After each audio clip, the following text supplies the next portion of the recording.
Hey, what's up guys, it's Streaked here, and here we have the Timekeeper Cookie meta. And as I've said, this meta is not going to be what you expected. I'm actually going to explain to you what I've found over the past 12-ish hours playing Arena. Note that this may not work later in the season, so if you're seeing this in late May, around Memorial Day time, this might not be the best comp to use. I'm going to be posting other videos, mainly focusing on cookies that come back to the meta, and also I'm going to be doing a huge guide at the end of the season because I'm going to have more time because I'll be home from school. So stay tuned for that. All right, now let's get right into the first team. So as you could guess, Timekeeper completely replaced Eternal Sugar. So what Timekeeper basically does, I'm going to go over her skill real quick. So basically what she does is she does a big timeline. This is a timeline expansion. So she does the big hit and it does all the, insane damage for a damage proportional to HP, bypasses HP, whatever, all that stuff. Dialogue is something that's actually key because Dialogue is applied and it actually acts as her own stun. Cooldown frozen and target unable to use skill for 3.3 seconds. And it's not affected by debuff resist. That's what makes it so good. And also the periodic damage ignores 45% of damage resist. So that's also really good. Another thing that you need to pay attention to is emergency dialogue. Emergency dialogue locks a revived cookie. Basically completely stuns a revived cookie for 1.7 seconds. Also puts cooldown plus 25%, so increases their cooldown, lowers their damage dealt, and Timekeeper is just absolutely insane. And this entropy thing is going to be the bar. I'll show a screenshot of it right below the actual Timekeeper. Right here, it's going to be like a bar, and it will fill up, and then once entropy is full, stabilization mode occurs. So what happens in stabilization mode is Timekeeper's immune. Basically, debuff immunity, damage dealt plus 20.5%, damage dampening plus 10%, and debuff resist plus 30%. Also, for all allies, gives damage dampening 8% and damage dealt 29%. So yeah, she's crazy good. Basically completely replaced Eternal Sugar. All right, and for the last thing about her skill is going to be the TBD Director passive. It's also going to have the cooldown minus 7%, debuff resist 35%, damage resist 37.5%, damage dampening 28%, max HP 33%. Crazy buffs, and also the attack plus 2.0 per 1.0% cooldown reduced by toppings. So what can you guess that we're using on her toppings? Actually is going to be 5 cooldown and 1 RAS. Why? Because of her passive, minus 7 cooldown. So to get 35 cooldown, assuming you're using for this team, if you're running 2-second Timekeeper, always run the Sleepyhead's Jelly Watch. That's not going to change. For 2-second Timekeeper, as you can see here, you need 28 cooldown to have 35. So you could run a attack tart on the back, as well as having 5 Chacos. So as you can see, remember, damage resist cooldown, obviously full on attack. You can have some crit subs if it doesn't work out. I gave DE's Biscuit to Timekeeper because Timekeeper's damage is just going to be so much better. It's just absolutely insane. So as you can see here for this team, and once I go over more of, obviously, this is going to be the 1-second Timekeeper build that I'm going to go over in a little bit. But yeah, this is pretty much going to be the main Timekeeper build for at least 1-second Millennial Tree. Now for Dark Enchantress, it's going to be the exact same as last season. Also, you can have your 2-second DE built as well. Remember, 2-second DE is going to be same. Remember, just 3-3, get 2 seconds. Doesn't really matter. For 6 RAS, you want 9 cooldown, 108 attack. Here I have 9 and 112, which is good, but also you can have 8 and 111, I think. Yeah, 8 and 111, 9 and 108. Those are the breakpoints for Dark Enchantress. And look, this is my 4th anniversary Biscuit that's rotting on Dark Enchantress now, which kind of stinks, but it is what it is. Venom Dough is going to stay the exact same. I actually had to take some toppings off Venom Dough to help support my Timekeeper. So Venom Dough is going to have 34.5% cooldown. 35 cooldowns optimal, losing 0.5%. Not that big of a deal. You just got to make sure they survive. They need to survive or Dialogue is going to stun lock them to death. That's just what I've observed. You need to make sure your Venom Dough is staying alive. If not, then you can check out some of the other teams that are later in this video. So anyway, for Swan, it's going to be the exact same. Damage resist, cooldown, attack. As much cooldown as you can, as much attack as you can get, then obviously damage resist as well. I have the max cooldown Biscuit.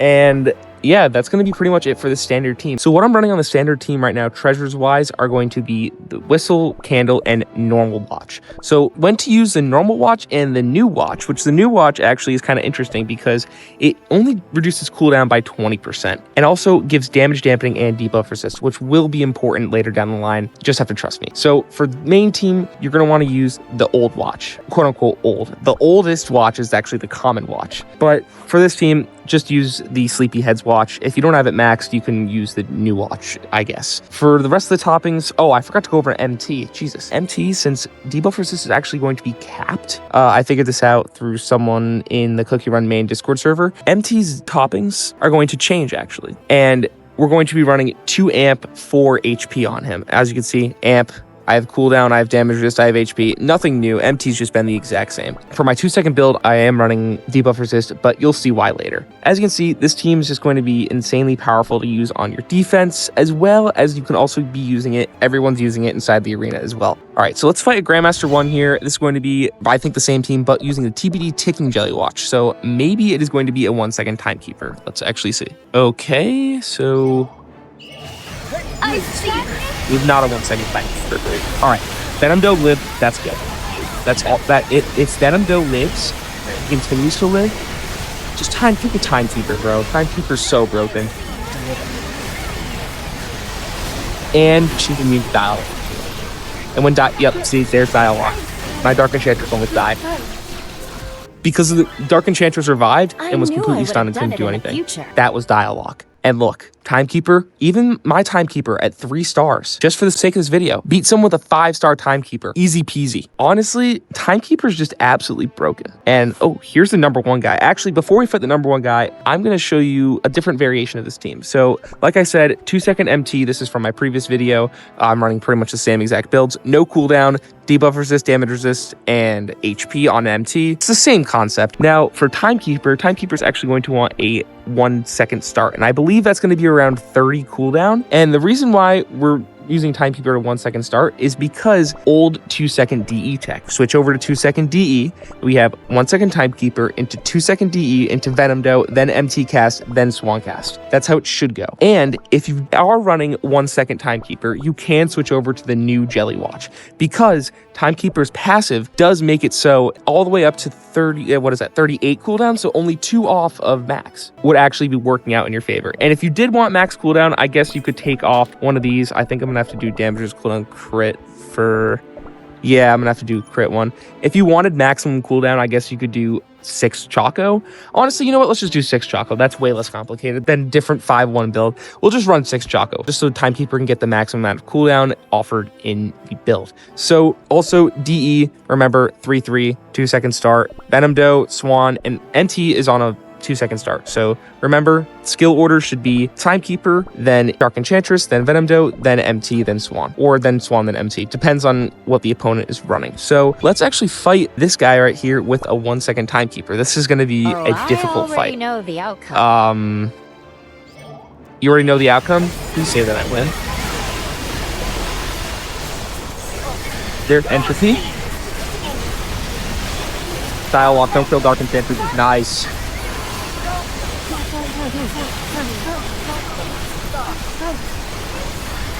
There we go. And as you can see, matchups matter, right?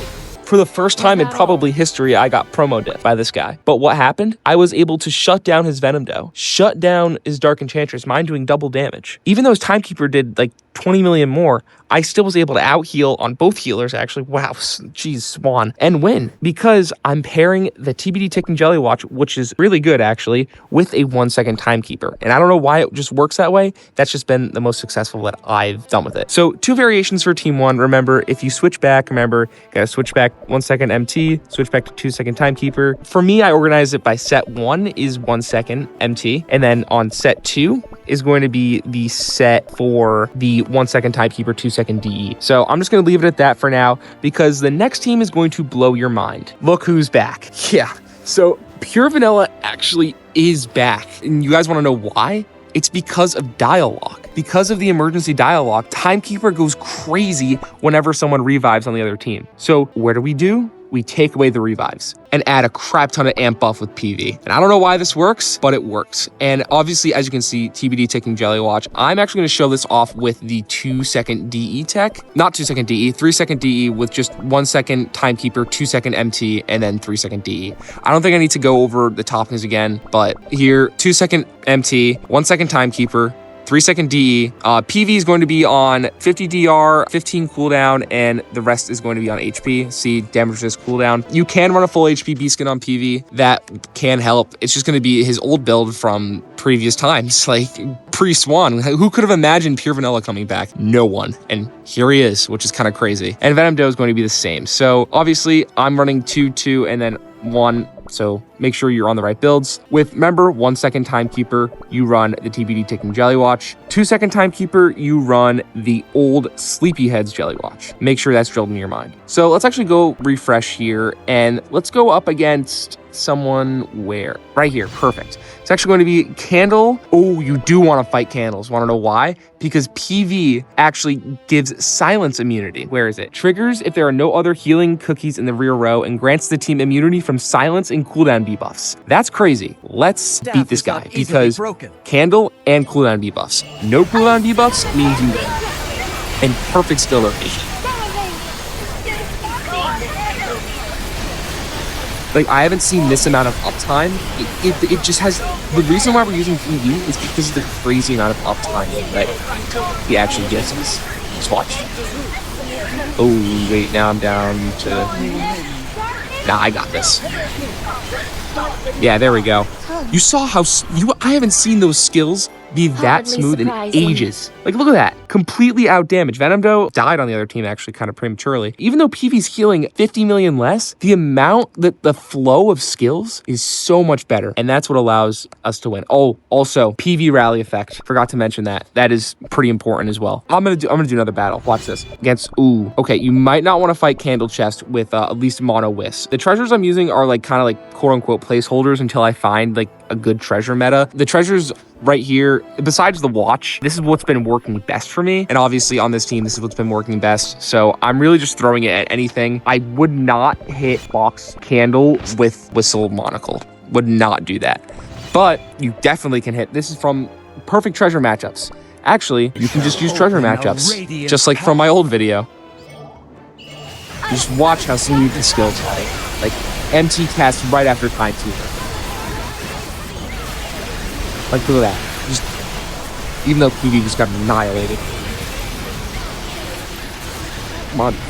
Yes. Yes. You got the casts. And now watch your HP. Oh, watch my HP die. Okay. All right. So there definitely is an RNG factor in this. Because I definitely hit them with the right stuff, right? But what happened is their Timekeeper completely annihilated my entire team. Why is that? I'm going to figure it out. That is something else that you do have to be careful about when you are running the PV team.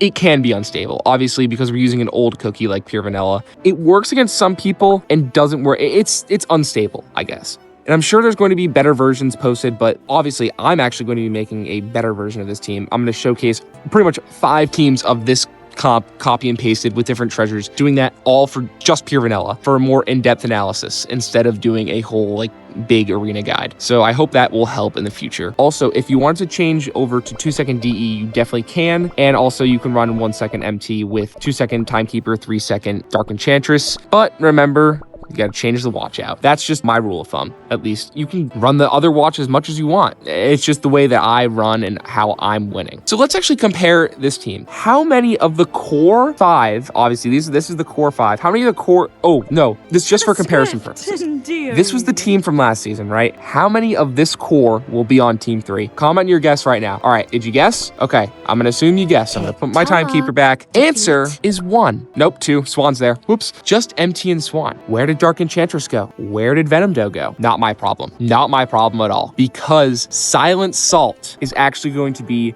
a sleeper MVP inside of this. Immune to cooldown impairing effects. When inflicted with cooldown impairing effects, HP shield for 20%, damage resist, he gets all that. Look at all that. All those buffs when he receives a cooldown impairing debuff, which Timekeeper gives. And why is this so significant? Because Dark Enchantress, someone who is pretty much was regarded the best cookie in Arena, now just completely replaced. Gone. And this team, I will have to give credits to my guildmate for showing me this team, and it is a crazy team. So MT is going to be on a 2-second start. Remember, 1 for 1 second start, 2 for 2 second start. That's something you can help to recognize recognize. Timekeeper is going to be on a 1 second start. Obviously, you can see because of the TBD ticking Jelly Watch. And Swan is actually going to be on the normal build. So the only 2 different builds are going to be for Salt, Salt is going to be on a full Raz build. I honestly like this. Honestly, for lower promotion salts, you might want to start going towards the 1 second and switching Timekeeper over to a 2 second. I'm actually going to showcase both. So either a 35 cooldown build or a full Raz, 9 cooldown, and just full bypass, obviously on the beast kit. So versus 1 second and 2 second. Obviously, now it's in 4 and 5 instead of 1 and 2. I'm going to showcase 2 second MT, 2 second Silent Salt, 1 second Timekeeper, and Bunny is obviously going to be the same. Remember, you do have to factor in costumes here. I have every single legendary costume, so I can run 17 amp buff on Bunny.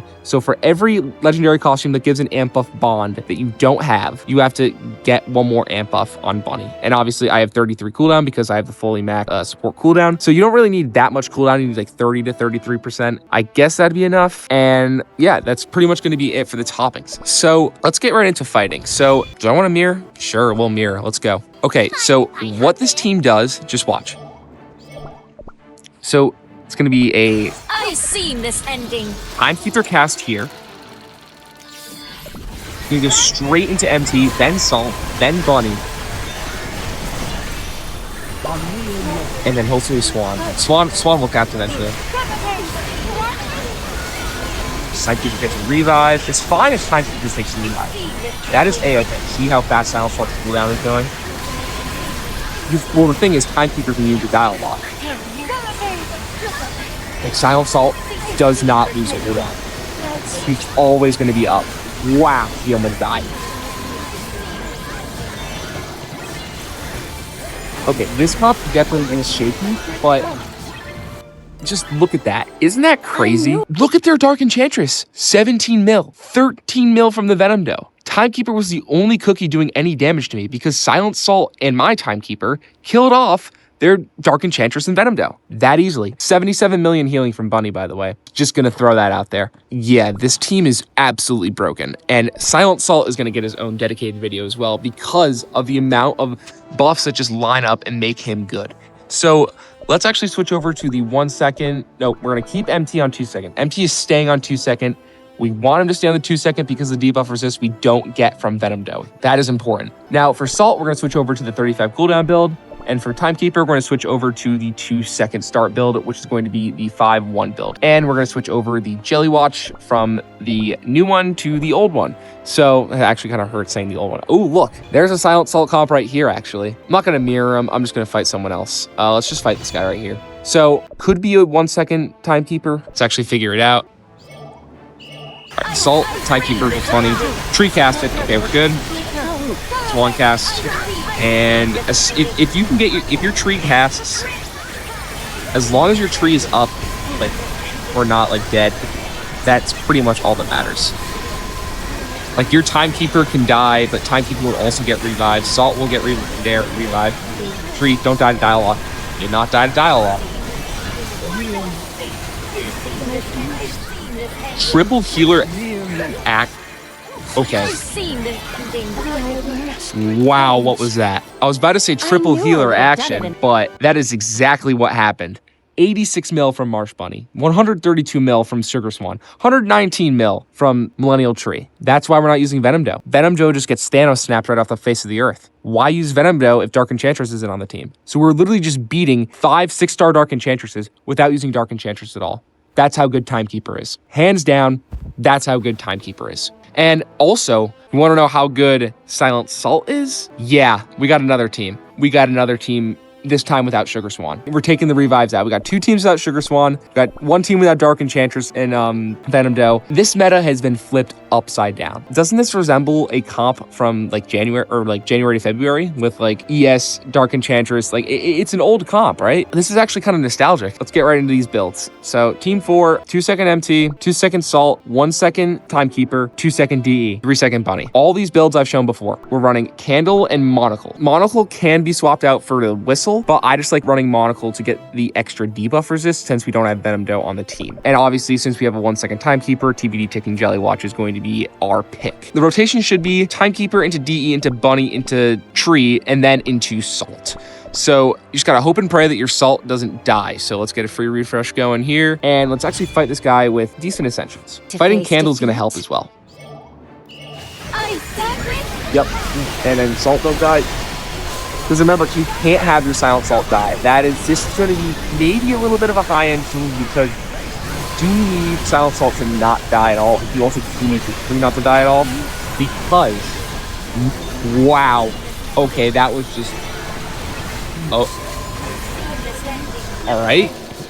Didn't expect to win that easy. Thought you'd put up more of a fight. Well, there's my reason. But as I was saying, you do want to make sure your Silent Salt is living. If your Silent Salt is dying without casting, don't run this team. If your Millennial Tree is dying without casting, don't run this team. It's that simple. The sheer force from 3 DPS cookies. Venom doesn't count as a DPS because only does like debuff resist healing and like kind of like single target damage. 3 DPS cookies against full on in. No Swan, no revives for the enemy Timekeeper to benefit off of. And everyone just dies. It's just that good of a team. Here, another GM1. Ooh, wait, this actually might be, this is where I'll switch to Whistle. You should never run Monocle into Chest, at least that's just not what I like. Always, oh, it's a PV comp. Okay, this might be its kryptonite. Yeah, okay. Yeah, okay. This is definitely, okay. Whew. All right, I'm back. So, yeah, as you can see, my tree just died. Right off rip. That is not good. Because of PV having... Yeah, and I'm just going to die in skits. Dialogue kills everyone. Yeah, nope. I was going to die anyway. MT dead, not going to work. Maybe against PV, we have to work into a 1-second start MT. All right, so now you know, don't fight PV with this team. So let me just go over real quick. Remember, the key parts of this meta are going to be Candle, how you run PV, how you also run Silent Salt. Silent Salt is going to be a very important part of this meta. Let me just go over. Remember, always run 2-second MT with a 2-second Timekeeper. It can be flip-flop between a 3-second and 2-second DE. Always run 1-second Timekeeper with a 2-second MT. That is the rule. And also, when you have 1-second Timekeeper, running TBD Ticking Jelly Watch is absolutely key. So what I would honestly run each of these teams into in like an actual arena setting here, let me just refresh. And now for this guy, I would honestly run this team right back into it because remember, Chest counters Mono. Or you could also just run this team as well. It doesn't really matter what to run. You just got to make sure you're building these teams right. I'm being so honest right now. I honestly don't know how these teams work. In later videos, I'm going to explain to you how they work and why later on as like the meta gets more settled. This is just like a blueprint for you guys to, you know, cook your own teams perhaps. Like this, I completely made up on my own and it ended up working because I actually used the 1-second, 2-second, 3-second to get a casting order off. Remember, you can change your treasures around. Like you can run Monocle Candle, you can run Chest Candle, you can run Monocle Chest. Like the treasures can be fluid here. Treasures are fluid. Try them out. Let me know in the comments how they work, right? You have to make sure you have PV's Rally here, and obviously don't run MC Rally because you're not running a separate legendary. PV Rally here, absolutely necessary. Back to what I was saying, besides the candle here, it's Clock Candle and then maybe Monocle or Whistle or Chest. That's it. That's pretty much all that can change. Same for this team. It's gonna have to be swapping between Chest, Monocle, and Whistle here. So yeah, that's pretty much honestly gonna be it for this arena guide, right? From what you can expect from me in the future, you can expect a in-depth guide on how to use PV teams. I will be showcasing everything that I find over the next like couple days as I go home, and I will be live on Saturday, or maybe if this video is not out by Saturday, I won't be live by then, but we'll see. I'm also going to do something similar for Silent Salt and maybe figure out some other teams that Silent Salt could be used in that don't come down to just these two. I will be keeping you guys updated. Make sure you do join my Discord server, and if you are on Dark Cacao server, apply for Mint. And I honestly think without further ado, that's going to be it, right? That's all I had to cover, right? So I had standard PV, Salt 212, and Salt 221. And each team contains, well, Tree is still here. Either Tree and Timekeeper are the only cookies consistent throughout all 4 teams. So if you don't have Dark Enchantress, you could just run this team. Don't have Venom Dome, just run this team. You kind of need Timekeeper though. But yeah, that's pretty much going to be it, and adios.